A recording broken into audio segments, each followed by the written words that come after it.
Hi everyone, welcome to another uh, video. In this particular session, we'll look at the basics of operators in Java. So let's get started on that. And by the way, as I did in my last session, also we'll try to see what ChatGPT gives us, and then based on that, we'll try a few things, internally in our IntelliJ and see how operators work in Java. So let's go ahead. Let me open my screen and we will go to the same tab in my chat GPT. We will just ask operators in Java. So, so it first gives us the arithmetic operators, unary operators, that is when you have to increase value of a single variable, by one. So basically operand is only one and not two, you know. Other arithmetic operators require two operands, which means two particular items to play with.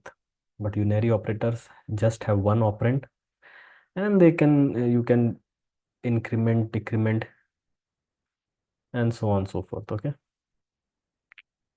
as you have assignment operators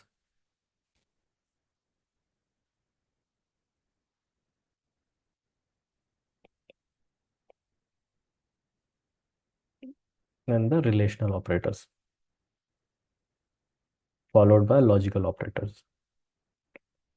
Okay, so we'll look at a few of these in the code, how they function, and take it from there. Okay. Okay.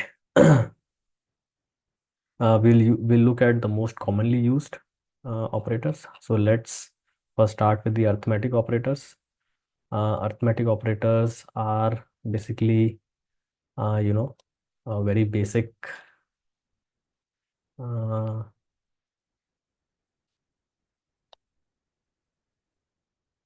so let's get the function here into this.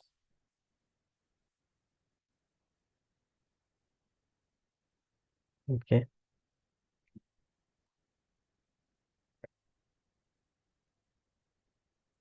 Okay. Let's say int a is equal to 3, int b is equal to 6. Okay, and then we try to print system dot out or println of sum. Okay, and similarly you could have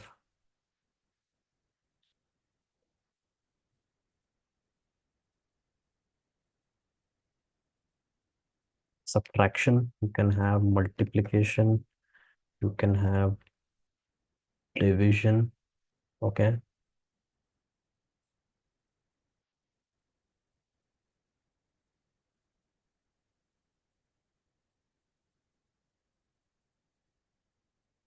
instead of that, let me directly put it here. Why should we paste ram for storing the variables when you can directly do it here? Okay, let's be a little smarter. So I mean, you can play around with variables, but to show how these things are working, I just wanted to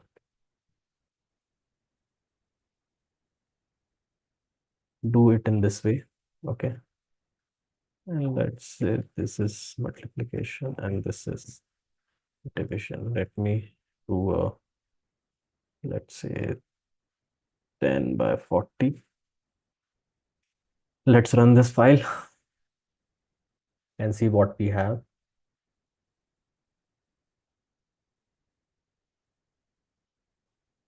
Okay, so 30 plus 4, 34, minus 426, 13 to 4 is 120. Pretty straightforward. 10 by 40, as you would have seen, is returning you 0. So what is happening is it is considering 10 and 40 as both integer values, and it will give you when it's an integer, it gives you the quotient. Okay, so the quotient here is 0 because obviously 10 is not divisible by 40.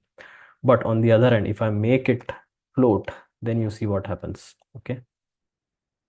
So when I give a point 0, then it becomes a float, and now it gives me the exact value in decimal form. Okay. So when I transition it to for float, then it gives me the decimal value. Okay. Which is something which, you can keep uh, a note of. And let's go to unary operator. Okay.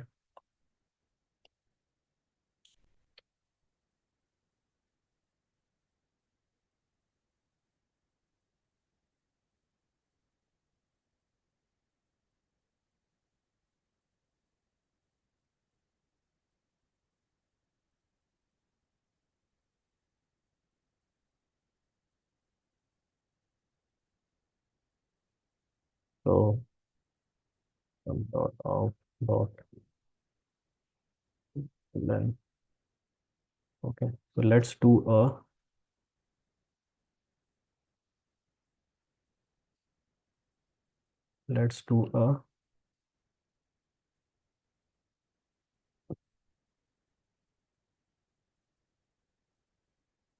negates the value. Okay. Negates the value of the operand. Plus a. Let's see what it gives us. Okay. It would give us a only.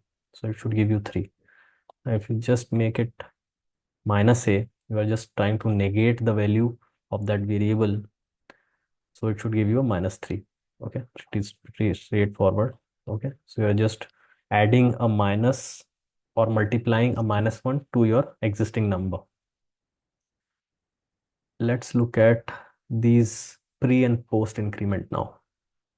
Let's print minus minus a. Okay. So it gives you a 2. Okay. And if I give a minus minus, let's see what this gives you. So this would also got it. So this gives you a 3 only. Okay. So as you would have seen, this is pre-increment, this is post-increment. Similarly, this is post-decrement, this is pre-decrement. Okay. So a minus minus was still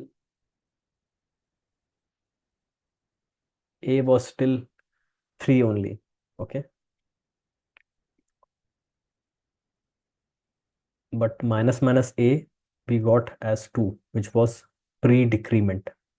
Okay. So ultimately, uh, what it is doing is it is uh,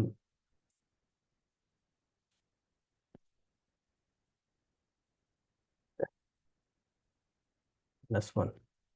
Okay. This is the meaning of a minus minus. Okay.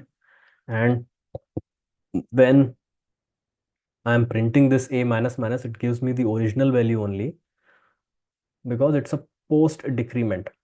Okay. So something which is happening after this particular operation. Okay. Now coming back. So when you have to print, something which something related to pre, because there may be situations where you would require a pre decrement or a post decrement or a pre increment or a post decrement. So based on this you can take it ahead. So if I let's see what this should give us. Now this should give you what, 3 only, because again it's a post increment. But if I give a plus plus a, and let us also print a. Okay. Let's see what happens to a. So plus plus a would make it 4. Okay. So it is basically giving you 4 only. Okay. And a plus plus and then a, it would give you a 3 and 4. Okay. So it prints the original value of a, and then it has incremented a by 1, and which is what we are printing as a. So a has become or incremented by 1, but we are printing, but it becomes later. Okay, while here plus for plus plus a, in the operation itself the a's value has changed, if you notice. Okay, so that is why you will see 4 4. Got it? So this is the difference between pre and post. um, so both of them change the value of a by 1, either plus 1 or minus 1, depending on it is minus minus or plus plus. But for one, pre increment or post increment, in that operation a's value uh, uh, a's value you know, the operations value is still the same. Okay, for plus plus a, the a's value has changed in the operation itself. Okay, that is why you see the same value of a. But for a plus plus, the value of a changes after the operation. Okay, that is why you see 3 and 4. That's the only difference. I took some time to explain this, but it was important. Okay, so keep a note of this. Boolean not true is a logical, logically you can just try to change a value by putting a, you call it the ampersand. Okay, so you can just change this to false. Not, you can just put a not true, that changes to false. Coming to assignment operators, so this is how you assign values to a variable, and the assignment always happens from right to left. Okay, obviously if you have some programming experience, or if you have read some kind of programming in your engineering or something, definitely this you would know, that assignment happens from uh, right to left. Okay, uh, and so this is the normal assignment. A gets assigned to value 10. Now if I have to add a by 5, what I can do is this. Okay, this is nothing but a is equal to a plus 5. Both are same. Okay, we can try it out with b to show you that both the things are same. Let me remove this. Or let me just comment out this one, and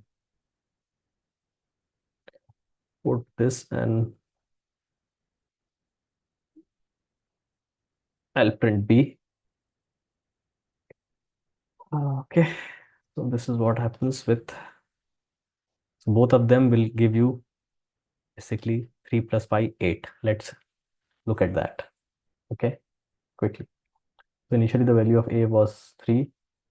We added 5 to a became 8, and b is, as I mentioned, b is equal to b plus 5 is same as b plus is equal to 5. Okay, so this is how you can assign a new value or increment your integer value by whatever number you want to. Similarly, you can decrement a minus equal to 5. They have shown multiplication, so you can do the same thing with multiplication assignment also.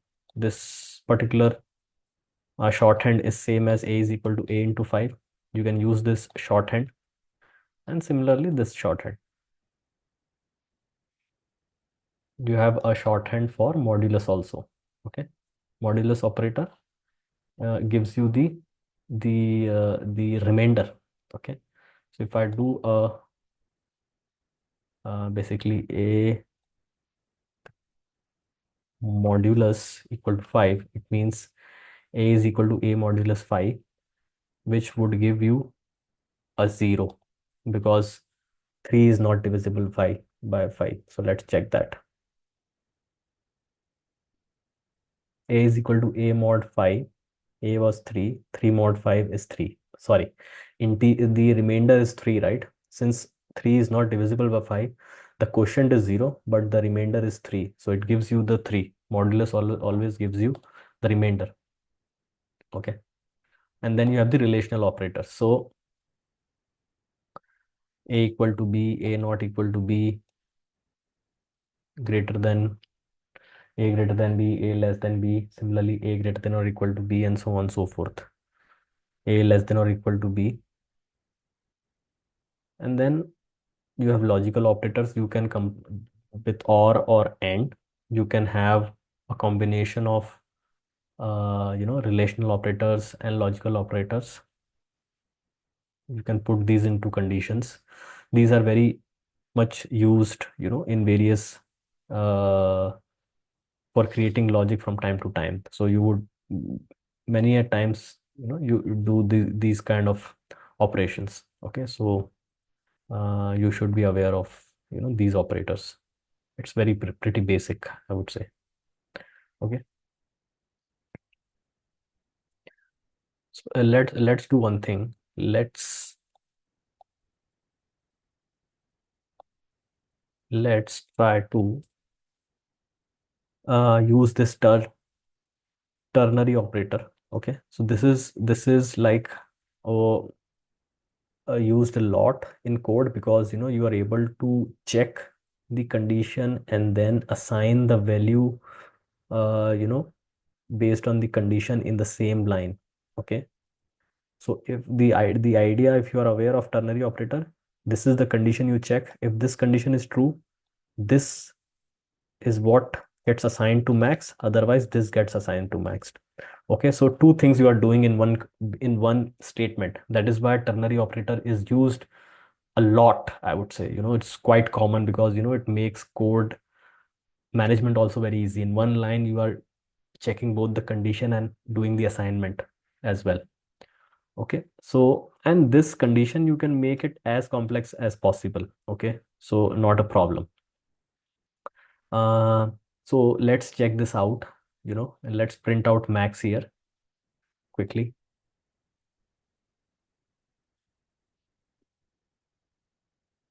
Okay, so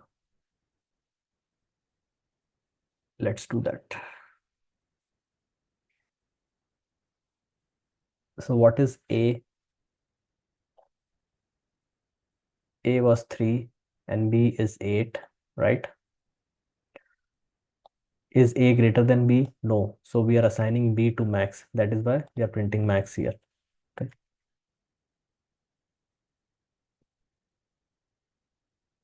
So while printing, I'll just make it clear.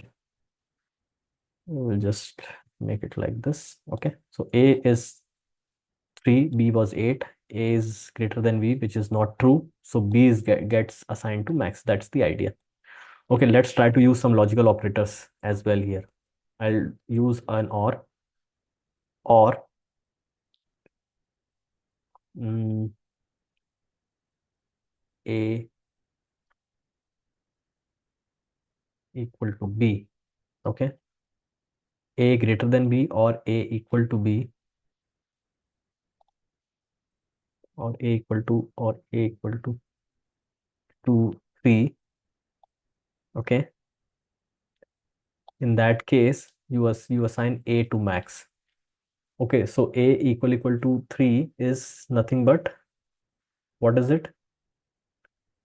It's a relational operator, equal to. So you check if two operands are equal.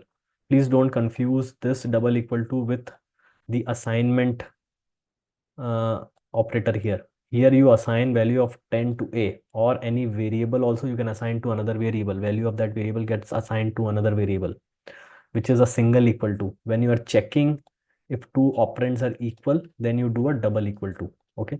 We'll also look at triple equal to in just a bit. Okay.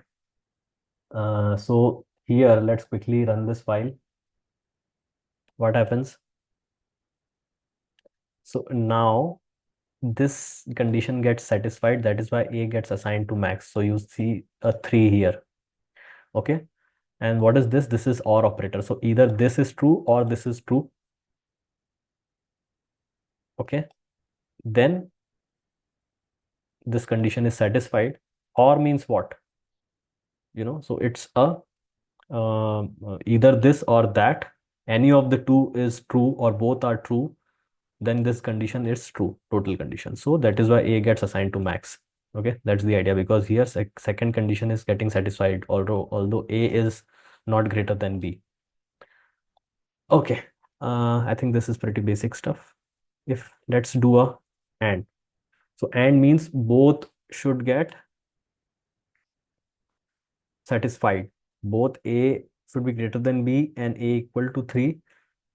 Then this entire condition gets satisfied. Okay, which obviously is not true. So you will see max as getting printed as 8. Okay, hope the logical operators are also clear here, or an and. And for or, it could be either first or second or both. Okay, and here for and, obviously both should be satisfied for it to be true. Okay, now uh, let me show you something. Okay, ABC. Let me put this as ABC. Okay, this is the string.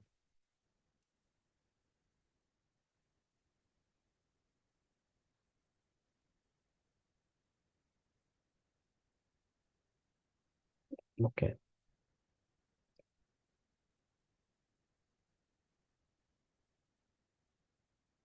Okay. So triple equal to, generally we use when, both the type, the data type, and the value has to match. But I think in Java, what happens is that anyway it will not allow you to check that, because it anyway checks your data types internally before itself. Okay, so don't get confused with triple equal to right now. Triple equal to you use more in languages like PHP. Okay, so I was just trying if triple equal to can work here also, but Java is giving us an error before itself. Even before I try to run the file, it's anyway telling that you cannot compare double equal to. Basically, there is a mismatch of data types here. 3 is integer and ABC is a string. Okay. Uh,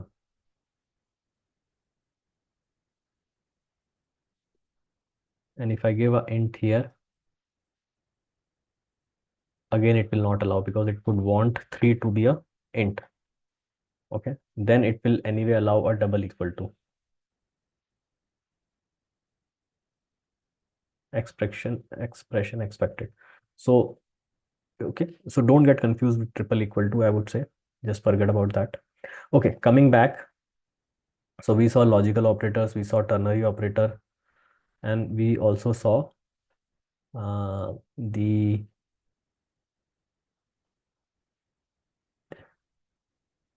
relational operators. Okay, so remember to be careful about double equal to, which actually you use for checking two operands, and single equal to, which you use for assigning a value. Okay, it's a very basic thing, but these errors, even a 10 plus years experienced developer makes a lot. Okay, the devil is in basics only, please remember that.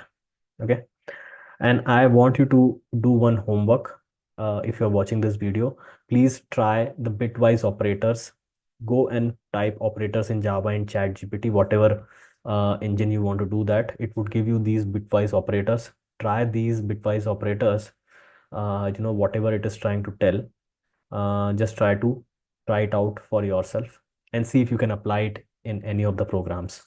Okay, so that's all for this video. Hope you enjoyed it.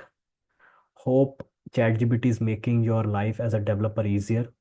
That's what I wanted to cover in this series, is that how we can use the technology at hand, which is ChatGPT, to learn coding faster. Okay. So I'll see you in the next one. Thank you.